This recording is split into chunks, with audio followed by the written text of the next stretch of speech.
سورۃ الانشقاق، بسم اللہ الرحمن الرحیم۔ اذا السماء انشقت واذنت لربها وحقت واذا الارض مدت والقت ما فيها وتخلت واذنت لربها وحقت یا ایھا الانسان انک کادح الی ربک کدحا فملاقیہ۔ صدق اللہ العظیم۔ اذا السماء انشقت، جب آسمان پھٹ جائے گا۔ دیکھیے ساری یہ صورتیں وہی تذکیر آخرت۔ وَأَذِنَتْ لِرَبِّهَا، اذنت کان لگائے ہوئے ہے اپنے رب کے لیے، سنتی ہے یہ زمین جو ہے، یہ آسمان گویا کہ کان لگائے ہوئے۔ اذنت لِرَبِّهَا وَحُقَّتْ، اسْتَمَعَ لَهُ وَإِنْقَادَ، سنا اللہ کی بات کو، اپنے رب کی بات کو، اور اطاعت کی۔ لِرَبِّهَا وَحُقَّتْ، اور تعمیل کر دے، اور یہ اسی کی مستحق ہے، اس کا حق یہی ہے، اس کا مقام یہی ہے۔ حقہ یحق سے یہ مجہول بن گیا حقت۔ وَإِذَا الْأَرْضُ مُدَّتْ، اور جب کہ زمین کو پھیلا دیا جائے گا یا کھینچ دیا جائے گا۔ وَأَلْقَتْ مَا فِيهَا وَتَخَلَّتْ، اور وہ نکال باہر کرے گی، گرا دے گی باہر جو بھی اس کے اندر تھا، اور خالی ہو جائے گی۔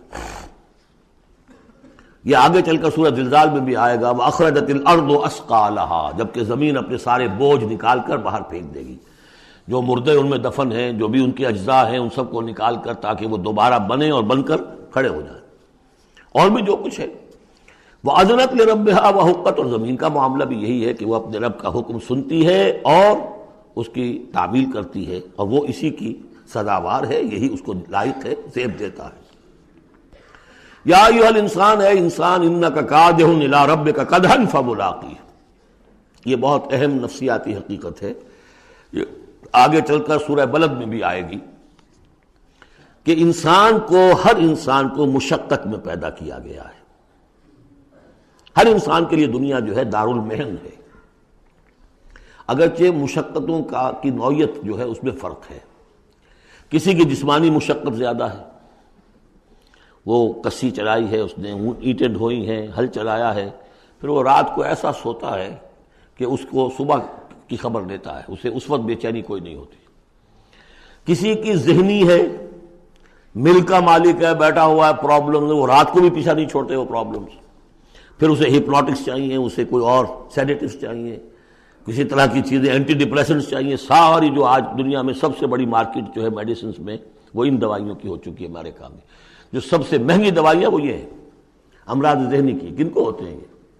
عام طور پر جن لوگوں کے ہاں ایفلوئنس ہے۔ تو معلوم ہے کہ ہر ایک کے لیے کوفت ہے۔ پھر یہ کہ کسی کو کوئی غم ہے، کسی کو کوئی غم ہے۔ عام آدمی یہ سمجھتا میں پیدل چل رہا ہوں، اس کے پاس سائیکل ہے، یہ بڑا اچھا ہے، بہت عمدہ ہے۔ اس سائیکل والے سے پوچھئے، اسے نظر آتا ہے کار پہ جاتا ہوا، اس کو اس کی جلن ہو رہی ہے۔ کار والا جو ہے وہ دیکھتا ہے کہ مجھ سے بہت زیادہ نئے ماڈل کی کار پہ گیا ہے، نئی کار پر زناٹا ہوا، اسے اس کی کوفت ہو رہی۔ تو کوفت اور یہاں پہ رنج اور محن، جس کو کہا ہے کہ قید حیات و بند غم اصل میں دونوں ایک ہیں، موت سے پہلے آدمی غم سے نجات پائے کیوں۔ اور معاملہ یہ ہے کہ موت پر بھی جب نجات نہ ملی، اب تو گھبرا کے یہ کہتے ہیں کہ مر جائیں گے، اور مر کے بھی چین نہ پایا تو کدھر جائیں گے۔ وہ جو اب جو گھبرا کے یہ کہتے ہیں، وہ تو بات آئے گی آپ کو سورہ بلد میں۔ قید حیات و بند غم اصل میں دونوں ایک ہیں، موت سے پہلے آدمی غم سے نجات پائے کیوں، یہ سورہ بلد میں ہے۔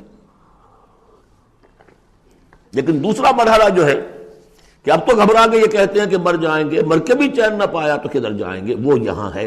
یا ایھا الانسان، اے انسان، انک کادح الی ربک کدحا، تیرا مقدر یہی ہے، تکلیفیں جھیلتا ہوا، بوجھ برداشت کرتا ہوا، کوفت برداشت کرتا ہوا، تجھے ایک پر دوسری پر تیسری کوفت اور تکلیف، اور پھر جا کر اپنے رب کے سامنے کھڑے ہونا ہے۔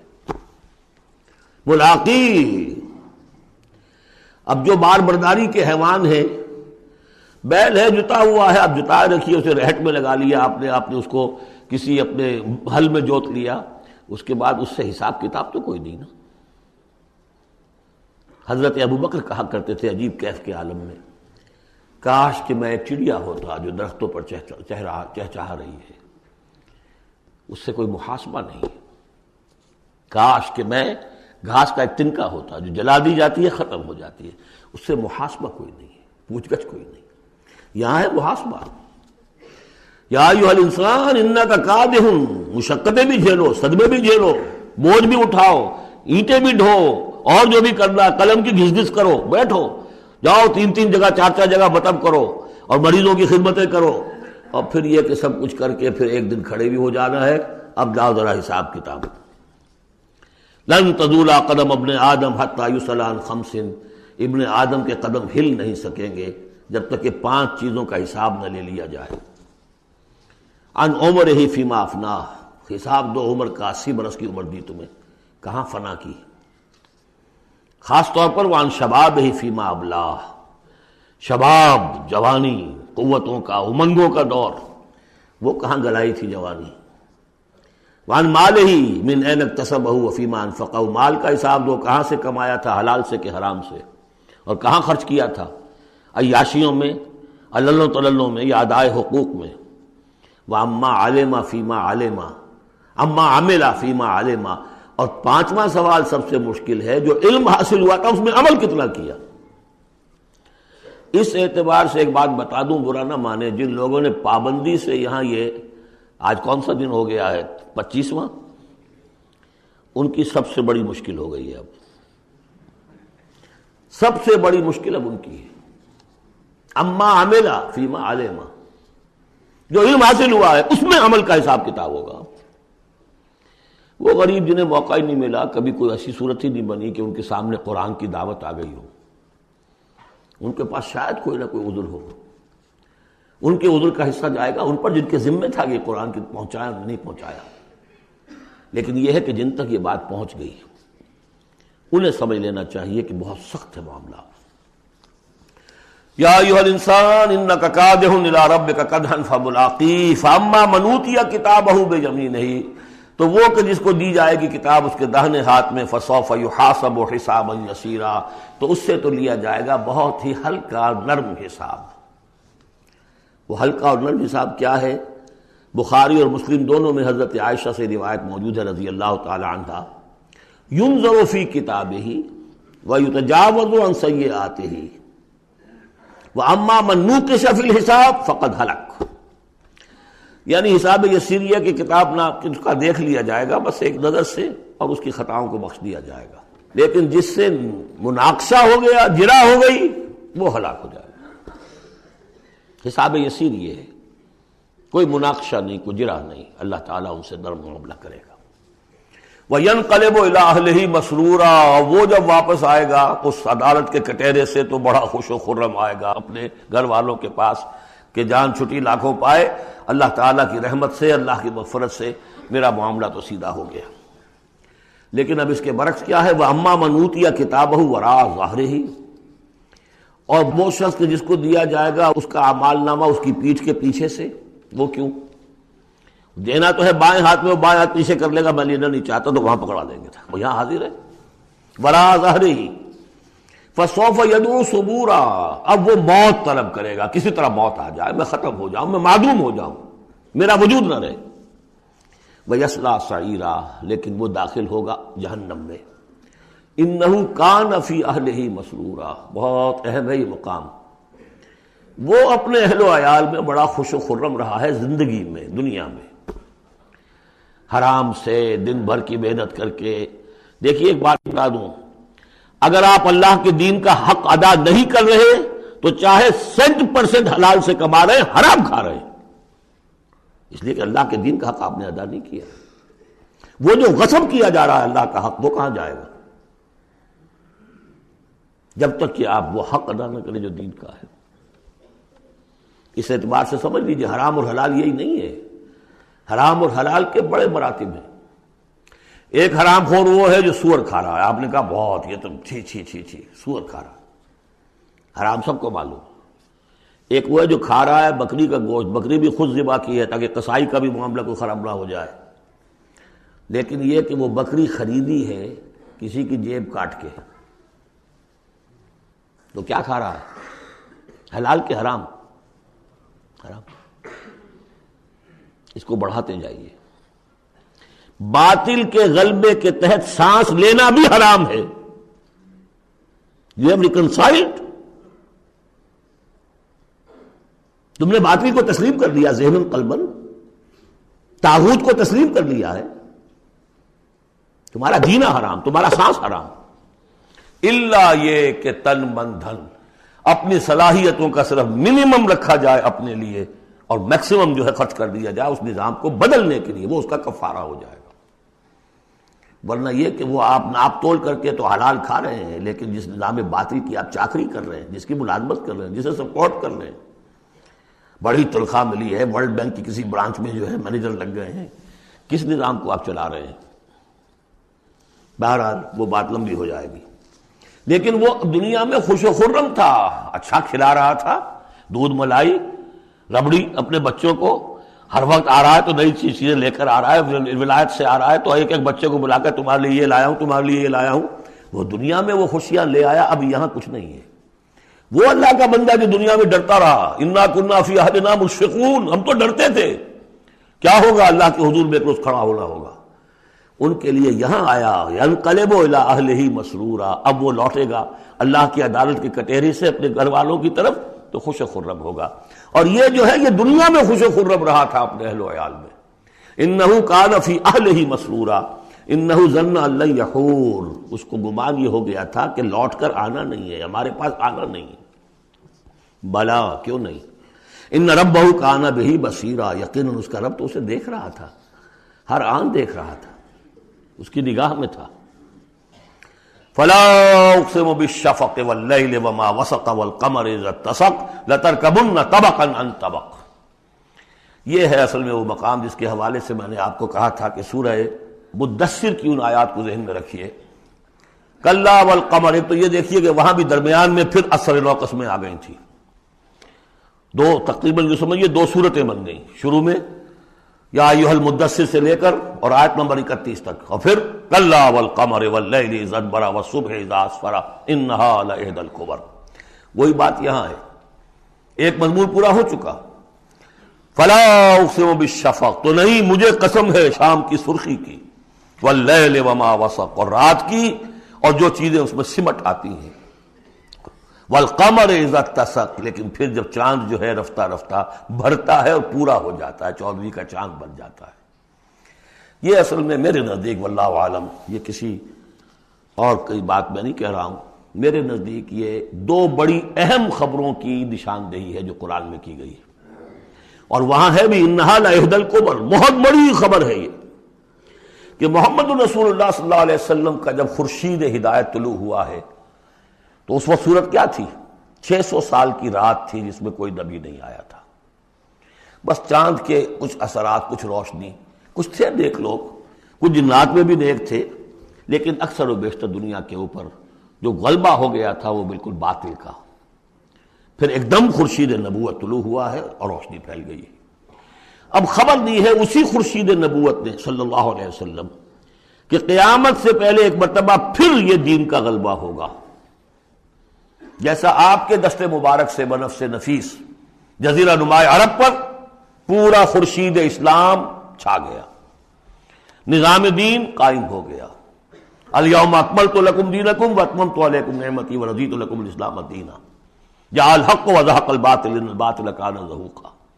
اور اس کے بعد یہ کہ خلفاء ثلاثہ کے زمانے میں، حضرت علی کے زمانے میں کوئی توسیع نہیں ہوئی، حضرت ابوبکر، حضرت عمر، حضرت عثمان، خلفاء ثلاثہ کے زمانے میں توسیع ہوئی۔ حضرت علی کے زمانے میں ان پر کوئی الزام نہیں، ان کا کوئی قصور نہیں، لیکن یہودی سازش عبداللہ ابن سبا کی، اس کی وجہ سے مسلمان آپس ہی میں لڑ پڑے، 1,00,000 جانیں ختم ہو گئی آپس میں لڑ کر، جنگ جمل، جنگ صفین، جنگ نہروان، 1,00,000 کے قریب۔ تو مومنٹم گاڑی کا ٹوٹ گیا، موشن ٹوٹ گئی۔ اس کے بعد پھر بہرحال حضرت امیر معاویہ کے زمانے میں پھر کچھ آگے قافلہ چلا ہے، لیکن اس شان کے ساتھ پھر نہیں بڑھ سکی بات، جس شان سے کہ دور فاروقی میں، دور عثمانی میں، دور صدیقی میں بات بڑھ رہی تھی۔ بہرحال وہ تو پروسیس رک کر اور پیچھے ریورس بھی ہو گیا، لیکن حضور کی دی ہوئی خبر ہے کہ دوبارہ دنیا میں دین کا غلبہ ہوگا اور گلوبل ہوگا، پوری دنیا میں ہوگا۔ وہ حدیثیں ہم نے نوید خلافت کے عنوان سے کتابچہ 8 صفحے کا کتابچہ بہت شائع کی ہیں، آپ لوگوں تک پہنچی نہیں پہنچی میں نہیں کہہ سکتا، لیکن اس کو دیکھیے، وہ احادیث میں اس وقت بیان نہیں کر سکتا اس دورہ ترجمہ قرآن میں۔ میں صرف یہ بتا رہا ہوں وہاں حضور کے زمانے میں کل 23 برس میں انقلاب برپا ہو گیا. سورج ایک دم طلوع ہو جاتا، کتنی دیر لگتی ہے، طلوع ہو گیا. لیکن اب جو روشنی آئے گی وہ آئے گی تدریجاً. اس کی شان کیا ہوگی؟ فلا اقسم بالشفق. ایک شفق کی روشنی ہوتی ہے جب رات سورج تو غروب ہو گیا لیکن شفق ابھی ہے. وہ حال ہے اس وقت دنیا کا کہ اسلام کی روشنی غروب ہو چکی ہے، صرف شفق کی لالی سی نظر آ رہی ہے. اس کے بعد واللیل وما وسق، پوری دنیا کے اوپر دین کے اعتبار سے تاریکی چھا گئی ہے، رات ہے. اور رات جو ہے اپنے اندر جن جن چیزوں کو سمیٹ لیتی ہے. لیکن والقمر اذا اتسق، لیکن چاند طلوع ہوتا ہے، پہلے دن، دوسرے دن، تیسرے دن بھرنا شروع ہوتا ہے، یہاں تک کہ وہ پورا ہو جاتا ہے. اب چاند کی چاندنی جو ہے وہ پھر دنیا کے اندر اس کو رات کو منور کر دیتی ہے. لَتَرْكَبُنَّ طَبَقًا عَنْ طَبَقٍ، اسی طرح تم چڑھو گے درجہ بدرجہ. یعنی اب جو تجدید دین کا کام ہوگا، اب جو اقامت دین کی جد و جہد ہوگی، اب جو دنیا میں خلافت علی منہاج النبوت کا نظام قائم ہوگا تو وہ کسی ایک نسل میں نہیں ہو جائے گا، کسی ایک دائی یا ایک تحریک کے ذریعے سے نہیں ہو جائے گا، درجہ بدرجہ. کسی نے ایک کام کر دیا، علامہ اقبال نے ایک فکر کو واضح کر دیا کہ اسلام مذہب نہیں دین ہے، اور جدا ہو دین سیاست سے تو رہ جاتی ہے چنگیزی. یہ ایک وحدت ہے. ابوالکلام آزاد اٹھے، انہوں نے قائم کی جماعت حزب اللہ، لیکن یہ کہ کچھ مخالفتوں سے بددل ہو کر جلدی چلے گئے. پھر وہ کانگریس میں شامل ہوئے اور انہوں نے پھر جو ہے اپنی پوری زندگی جہاد حریت کی نظر کر دی. پھر مولانا مودودی اٹھے، وہ جماعت اسلامی بنائی. افسوس کہ پاکستان میں آ کر وہ یہاں کی قومی سیاست کے اندر داخل ہو کر انہوں نے بھی منزل کھوٹی کر لی. وہ قافلہ جو ہے جیسے کہ کہیں کسی دلدل میں پھنس گیا ہے. یہ رفتہ رفتہ ہوگا، لیکن انہوں نے ایک ایک قدم بڑھایا ہے. ان سب کی کوششوں سے ایک ایک قدم بات آگے بڑھی ہے. لَتَرْكَبُنَّ طَبَقًا عَنْ طَبَقٍ، لیکن جس طرح چاند رفتہ رفتہ پہلی تاریخ سے لے کر 14ویں رات تک پورا ہو جاتا ہوگا، ہونا ہے، وہ لازماً ہوگا جس کی خبر دی ہے محمد رسول اللہ صلی اللہ علیہ وسلم نے. وَهُوَ الصَّادِقُ الْمَصْدُوقُ، ان کی دی ہوئی خبر میں کوئی جھوٹ نہیں ہو سکتا. فلا اقسم بالشفق واللیل وما وسق والقمر اذا اتسق لتركبن طبقا عن طبق فما لهم لا يؤمنون. انہیں کیا ہو گیا ہے؟ ایمان کیوں نہیں لاتے، کیوں نہیں مانتے؟ واذا قرئ عليهم القرآن لا يسجدون، اور جب ان پر قرآن ان پڑھ کر سنایا جاتا ہے کیا ہو گیا انہیں کہ سجدہ نہیں کرتے. سجدہ کر لیجیے. بل الذين كفروا يكذبون، بجائے ایمان لانے کے یہ کافر جو ہیں یہ تو الٹا اور جھٹلا رہے ہیں. یہاں ذرا نوٹ کر لیجیے، یہ لفظ بے شمار مرتبہ آیا ہے، کفر اور تکذیب، کفر اور تکذیب. والذین کفروا بآیاتنا وکذبوا، تو کفر اور تکذیب یہ کیا صرف تکرار ہے یا اس کے اندر فرق ہے کچھ؟ کفر کے معنی ہے چھپا دینا، دبا دینا. فطرت انسانی میں جو گواہیاں موجود ہیں جو ان کو دبا رہا ہے یہ کفر ہے. ان گواہیوں کو ابھارنے کے لیے، ایکٹیویٹ کرنے کے لیے قرآن مجید کی آیات آئی، ان کی تکذیب کر رہا ہے، یہ بہت بڑا جرم ہے. یہ دو جرم علیحدہ ہیں. اپنی فطرت کے اندر جو گواہیاں مضمر ہیں انہیں چھپانا، دبانا، لیکن پھر جب آیات ربانیہ سامنے آئے ان کو جھٹلا دینا، یہ ڈھٹائی کی حد ہے. پھر والذین کفروا وکذبوا بآیاتنا اولئک اصحاب النار هم فیہا خالدون. یہ تو جو پہلا چارٹر دیا گیا تھا حضرت آدم کو خلافت عرضی کا چارج سنبھالتے وقت، اب اتر جاؤ یہاں سے، اس جنت سے جاؤ نیچے اور جا کر چارج لو اور زمین کا، اور وہاں کیا ہوگا؟ فَإِمَّا يَأْتِيَنَّكُم مِّنِّي هُدًى فَمَن تَبِعَ هُدَايَ فَلَا خَوْفٌ عَلَيْهِمْ وَلَا هُمْ يَحْزَنُونَ وَالَّذِينَ كَفَرُوا وَكَذَّبُوا بِآيَاتِنَا. کفر پہلا جرم اور تکذیب یہ مہا جرم. کفر تو اس وجہ سے بھی ہو سکتا ہے کچھ ماحول کے اثرات تھے، آپ ذہول میں رہے، آپ دبے ہوئے تھے، لیکن جب وہ روشنی آ گئی پھر اس کی تکذیب، یہ معلوم ہوا کہ اب یہ جرم جو ہے اپنی آخری حد کو پہنچ گیا. بل الذین کفروا یکذبون، یہ کافر جو ہے جھٹلا رہے ہیں. واللہ عالم بما یعون، اور اللہ کو معلوم ہے کہ یہ کیا بھرے ہوئے ہیں اپنے ہاں. عام طور پر سمجھا ہے کہ جو انسان مال دولت نہیں، اندر ان کے بغض ہے، حسد ہے، تکبر ہے، اس کی وجہ سے یہ تکذیب کر رہے ہیں. یہ نہیں کہ یہ حق کو پہچان نہیں پائے ہیں، ان کے اندر جو ہے بغض، حسد اور تکبر بھرا ہوا ہے. فبشرہم بعذاب علیم، تو اے نبی ان کو بشارت دے دیجئے دردناک عذاب کی۔ الا الذین آمنوا وعملوا الصالحات لہم اجر غیر ممنون، سوائے ان کے کہ جو لوگ ایمان لائے اور جنہوں نے نیک عمل کیے، ان کے لیے اجر ہے بے انتہا، کبھی ختم نہ ہونے والا، منن کاٹ دینا، اگر کوئی چیز کٹ جائے گی اس کی انتہا ہو گئی، نہیں، یہ کٹ نہیں سکے گا، اس کا سلسلہ جاری رہے گا، مسلسل غیر ممنون، یہ مسلسل ہے، ختم ہونے والا نہیں۔ بارک اللہ لی ولکم فی القرآن العظیم ونفعنی وإیاکم بالآیات والذکر الحکیم۔